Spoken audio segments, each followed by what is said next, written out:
Chairman PTI barrister Gauhar ने पार्लिमानी कौमी सलामती कमेटी के इजलास में शिरकत न करने से मुतालिक कहा है कि मेरे पास ऐसा कोई इख्तियार नहीं जिससे मैं अकेले फैसला कर सकूं, ये पार्टी का फैसला है। मीडिया से गुफ्तगू में उनका कहना था कि पार्टी ने कुछ शराइत रखी थी कि पहले बानी पीटीआई से मुलाकात करवाई जाए। उन्होंने मजीद कहा कि दहशतगर्दी पर कोई दो राय नहीं होनी चाहिए, ये पाकिस्तान का मसला है, सबको मुत्तहद होना चाहिए। मेरे पास कोई ऐसा इख्तियार नहीं है कि मैं सिंगल पर्सन फैसला कर लूँ।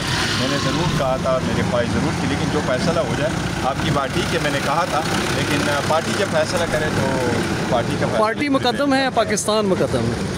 नहीं, इस वक्त पाकिस्तान को आपकी ज़रूरत है। पाकिस्तान ही कहा है, लेकिन पार्टी ने कुछ कंडीशंस रखी कि पहले खान साहब के साथ मुलाकात और फिर कहे, ये तो हमने लेटर भी लिखा।